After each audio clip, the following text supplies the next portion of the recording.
Sol 106.5.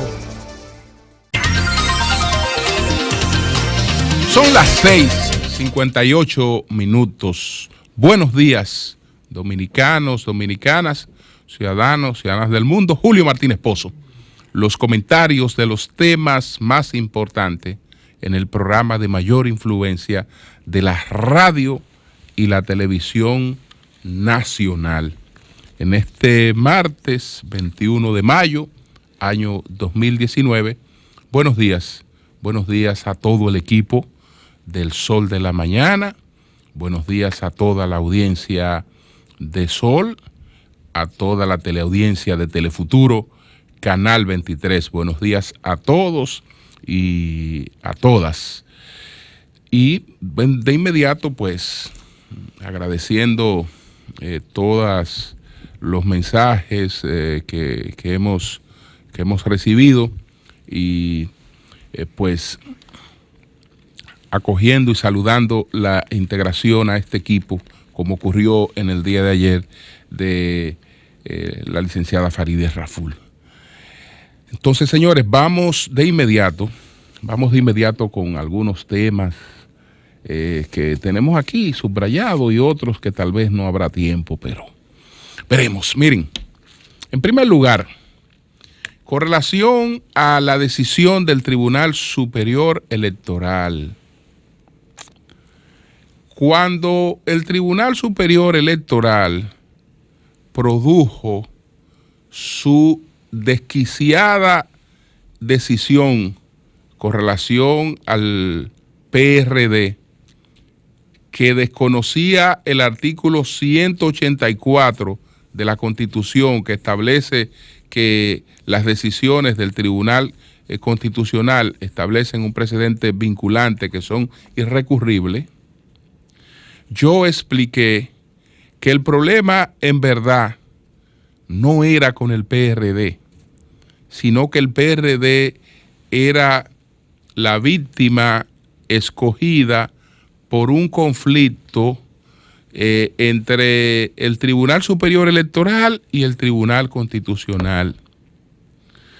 Ese conflicto deriva del hecho de que el Tribunal Constitucional ha emitido varias sentencias que limitan las atribuciones del Tribunal Superior Electoral, o más bien no es que la limitan, sino que la colocan en su lugar. Y eso también nos remite a un debate anterior a la reforma constitucional del Pacto de las Corbatas Azules, porque aquí iba a haber una sala para encargarse de los asuntos electorales. Pero después a unos genios se le ocurrió que no, que tenía que ser un Tribunal Superior Electoral de una sociedad rica, ¿no? Con un presupuesto insostenible, y entonces empezaron a agregarle competencias a ese Tribunal Superior Electoral que entraban en conflicto de competencia con otras de las cortes. Y entonces, cada vez que se ha ido uno de estos asuntos al Tribunal Constitucional, el Tribunal Constitucional ha puesto la casa en orden. Y desde luego el Tribunal Superior Electoral cree que quien le ha dejado sin patas es el Tribunal Constitucional. Y desde luego, al recibir una decisión del Tribunal Constitucional, como en el caso del PRD, quisieron pues demostrar su rebeldía frente al Tribunal Constitucional. Ahí es que está en el fondo, es decir, lo que se reconoció ayer en el Tribunal Superior Electoral es la causa del encono de ese Tribunal Superior Electoral con el Tribunal Constitucional. Esa es la causa del encono con el Tribunal Constitucional. el hecho de que el Tribunal Constitucional dijo, no, espérese. Todo lo que son cuestiones administrativas de los procesos y las resoluciones de Junta Central Electoral son competencia de ella misma o del Tribunal Superior Administrativo. Esas no son competencias del Tribunal Superior Electoral. Lo que tiene que ver con conflictos de fondo de partido, una serie de cosas, tampoco son competencia del Tribunal Superior Electoral. Y hay una serie de sentencias que ponen las cosas en orden. Ellos citaron ayer dos. Ellos citaron el caso de la sentencia 0282-17, que está referida a un conflicto de competencia por reconocimiento de partido. Y la sentencia 082-18. Entonces, bueno, está el tema del control difuso de la Constitución, que atribuye realmente a la potestad a cualquier tribunal de conocer una violación constitucional. Eso es verdad, pero tampoco puede haber un relajamiento institucional o que se tome la decisión política de abarrotar a todos los tribunales con el mismo reclamo y que eso pues sencillamente se acepte. Es decir, aquí hubo unos partidos políticos que decidieron, mira, vamos a crear una crisis institucional con relación al tema de la Junta. Entonces tú te vas al Constitucional, yo me voy al administrativo y yo me voy al Superior Electoral. Es decir, vamos a crear una sensación, esto se está recurriendo en todas partes y vamos a crear una crisis con relación a eso. Pero lo lógico es, venga acá, pero lo que está reclamando el señor Lockhart aquí no es lo mismo que se está reclamando ante el Tribunal Constitucional, lo que están reclamando otros ante el Tribunal Constitucional. Entonces vamos a emitir una serie de sentencias que pudieran ser contradictorias. Es decir, si tú me estás tratando algo a mí, que también se está tratando y se ha apoderado al Tribunal Constitucional, que es realmente en materia constitucional quien tiene la última palabra, ¿a quién le debería corresponder conocer eso? No vamos a esperar lo que está conociendo el Tribunal Constitucional, que son cosas de esta misma naturaleza, porque es lo mismo, lo único que ellos dijeron, mira, vámonos, tú te vas aquí, yo me voy allí y vamos a crear una crisis. Y vamos a copar todos los tribunales con el mismo tema, ¿no? Entonces, eso tuvo esos resultados. Hay otras lecturas, porque cuando aparece el presidente de un tribunal con voto salvado o voto disidente, pues ya eso va implicando otra cosa. Y eso se puede ir dando de manera un poquito frecuente ahí.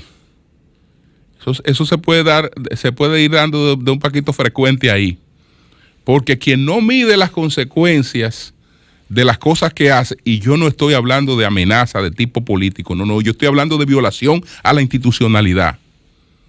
El que se lanza al vacío, sin medir las consecuencias de lo que hace, después tiene que moverse con cierta debilidad. Y probablemente esa debilidad la viva en su propio órgano, colegiado. Porque no es verdad que usted enfrenta a la institucionalidad y toma una serie de medidas así por así. No, eso del PRD no tiene madre ni padre. Eso no tiene justificación alguna. Ellos han sido muy inteligentes y pues le han sacado el cuerpo a eso.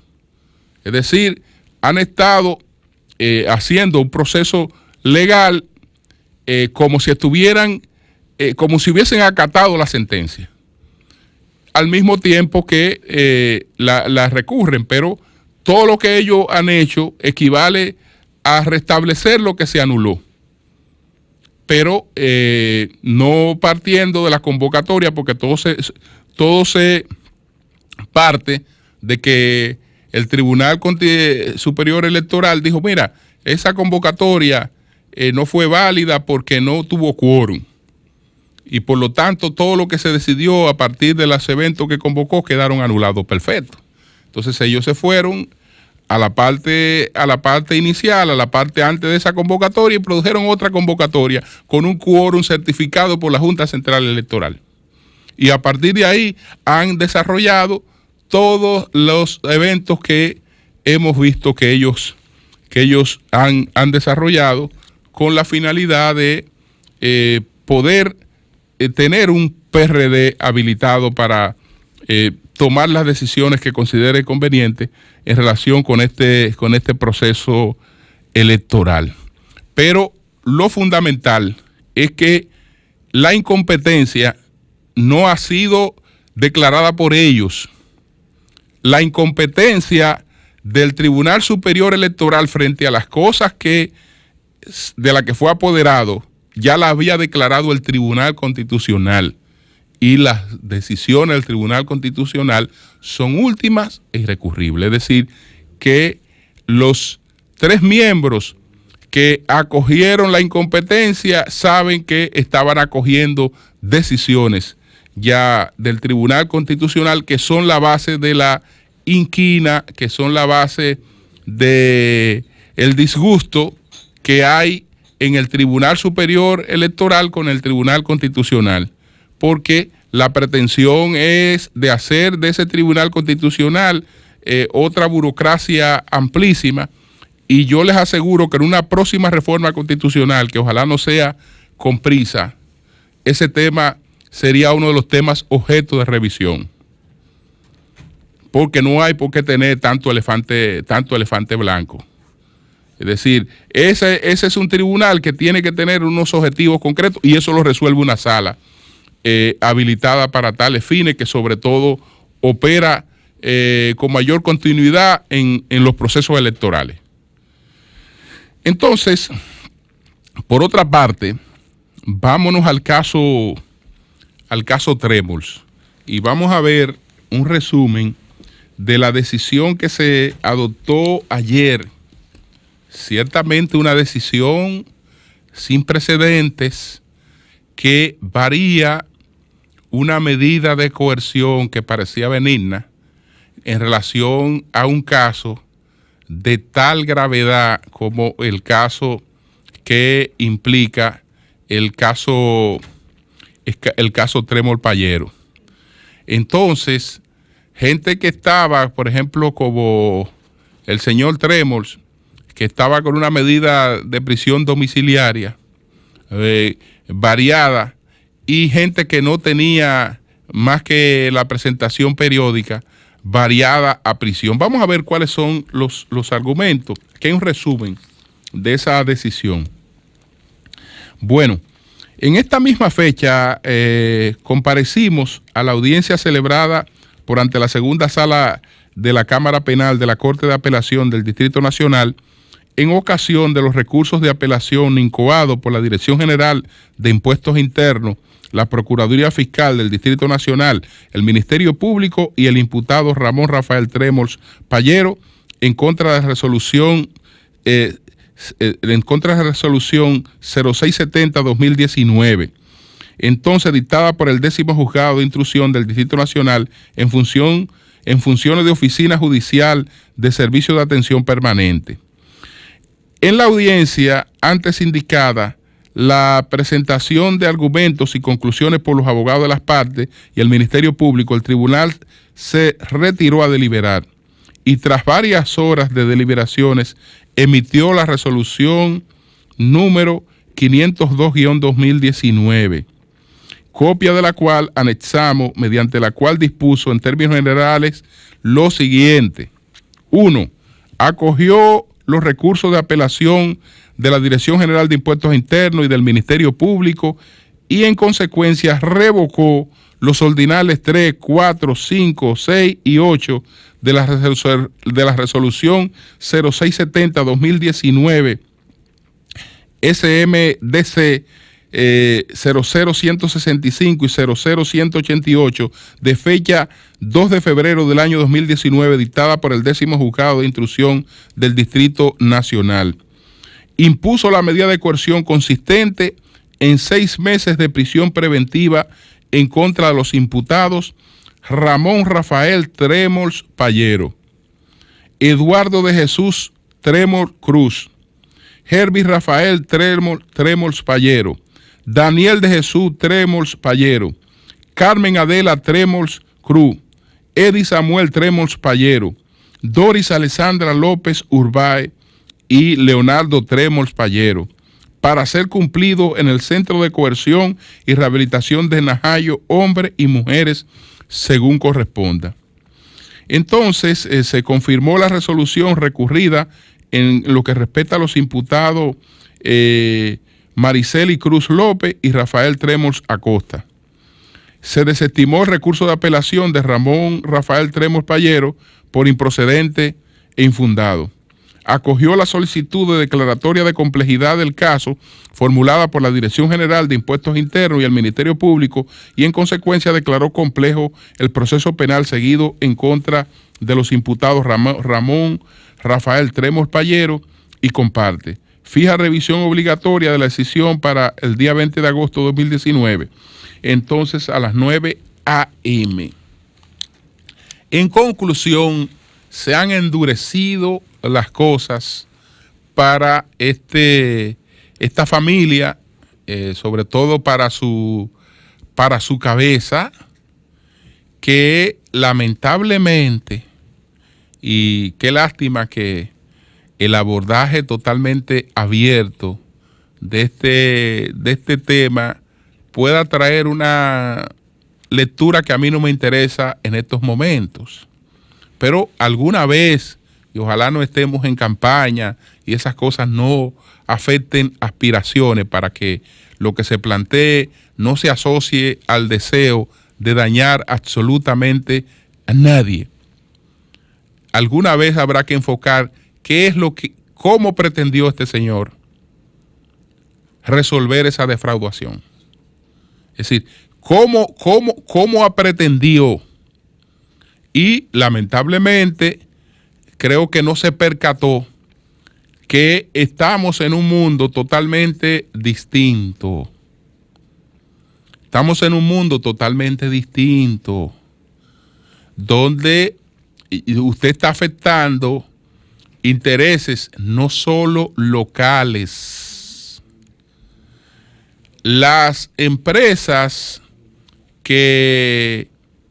las productoras de alcoholes, ninguna son propiamente dominicanas. Y menos las principales. Entonces, ¿de qué estamos hablando? ¿De qué estamos hablando? De que, bueno, solamente de una evasión fiscal altísima, que de por sí es grave. No solo estamos hablando del problema de la evasión fiscal. Aquí, lamentablemente, en este caso, concurre el tema del lavado de activos.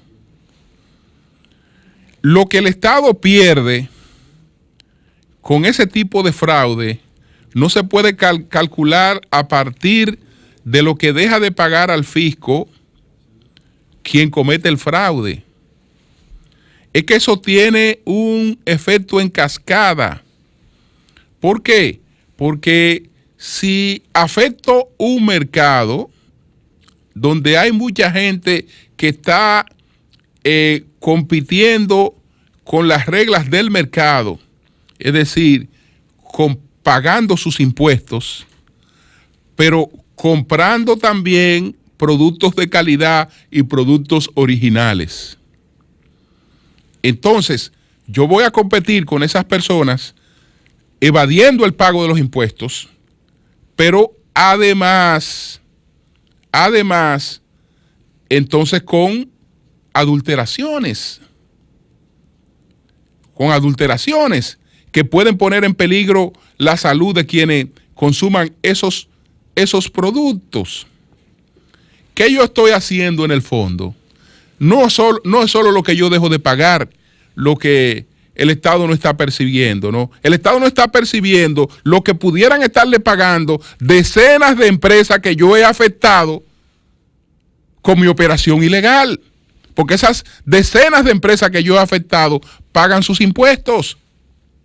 Y esas decenas de empresas, entonces, adquirían productos de marcas reales, originales, y yo también estoy afectando eso.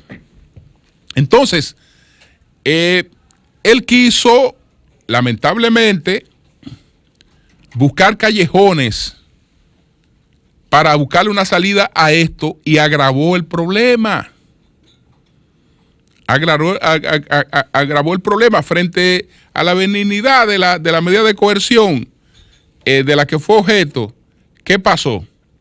Que inmediatamente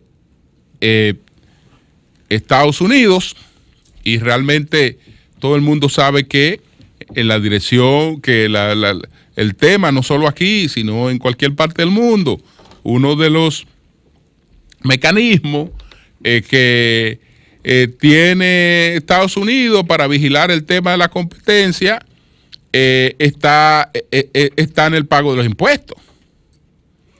Entonces, la respuesta fue que todas esas personas que han sido objeto de este cambio en la medida de coerción, ya Estados Unidos le había revocado el visado absolutamente a todos. Absolutamente a todos. Le había revocado el visado. Y voy a pensar un poco en la inocencia de algunos líderes políticos. Voy a pensar un poquito en la inocencia de ellos, no sabiendo en qué se involucran al aceptar algún tipo de financiamiento. Entonces, esto se veía venir porque la gravedad de esa evasión vinculada con lavado de activos y el hecho de que ya ese no es un tema propiamente solo de interés de la República Dominicana, pues hace que la justicia tenga que actuar con mayor cuidado en todo lo que hace con relación a este tema. De todas maneras, un poquito más adelante sería importante ver qué dicen tanto los abogados de la Dirección General de Impuestos Internos como los abogados de esta familia, que en el fondo lamento la situación porque estamos hablando de una familia completa, donde tal vez no hay el mismo grado de responsabilidad en cada uno de ellos, y sin embargo, fíjense la situación a la que se exponen. Ayer, señores, conversando con Vinicio Castillo sobre el tema de la carta del senador Bob Menéndez, que muchas personas en principio la vinculan a la relación con la familia Castillo, sobre todo con Vinicito, por los lazos de Bob Menéndez con el oftalmólogo Salomón Melgen, que ya son conocidos y todo el mundo sabe lo que se debatió en los tribunales en New Jersey, que enfrentó Bob Menéndez, acusaciones por sus viajes a la República Dominicana, y lo que está enfrentando en la Florida, y por lo que está en prisión, domiciliaria, el oftalmólogo Melgen. Entonces, surgió otro nombre que desde luego no fue una mención mía, aunque yo lo aludí aquí, pero me refería a que en algunas personas, y déjeme ver si tengo aquí lo que ha planteado sobre este asunto, lo que había planteado sobre este asunto, Claudio de los Santos. El asunto es, bueno, ok, aquí lo tengo. Dice aquí tengo este mensaje que decía, y lo publica, lo reproduce Claudio de los Santos, refiriéndose a Rafa Cerame, por lo que hice la mención en el día de ayer. Decía que arroba Rafa Cerame, el mismo que se reunió con los vinchos en el país antes de viajar a Washington a verse con Bob Menéndez, es nada menos que el principal asesor de Leonel Fernández. ¿Casualidad o las vértices de un triángulo, de un pérfido triángulo? Esa pregunta se la hacía Claudio de los Santos. Entonces, hice referencia en la conversación en el día de ayer con Vinicito al nombre de Rafa Cerame. Rafa Cerame, me honro con su amistad. Cuando él está en el país, siempre solemos tomarnos un café, pasar balance a algunos temas nacionales, internacionales. Él conoce muy bien todo este proceso que se está viviendo en Venezuela y es uno de los consultores de la oposición venezolana sobre la situación de la crisis política que hay en Venezuela. Entonces, a propósito de esta mención, ayer recibí un mensaje de mi amigo. Sé que lo hace para consumo propio, pero como hice mención de su nombre, quiero decir lo que él me escribió. Saludos, Julio. Solo para tu información. Es decir, él está hablando de algo para mi información, pero yo mencioné su nombre públicamente. Como consultor político de LF, no tuve participación, ni realicé gestión alguna relacionada con la carta del senador Menéndez al secretario Pompeo. Un abrazo. Es decir, él niega haber tenido participación alguna en las gestiones ante Bob Menéndez para esta carta que publicó, que evidentemente tiene que ser redactada por alguien que conociera la realidad dominicana, porque esa alusión que a una encuesta Gallus y a una serie de cuestiones no forman parte de una gente que está en otro universo.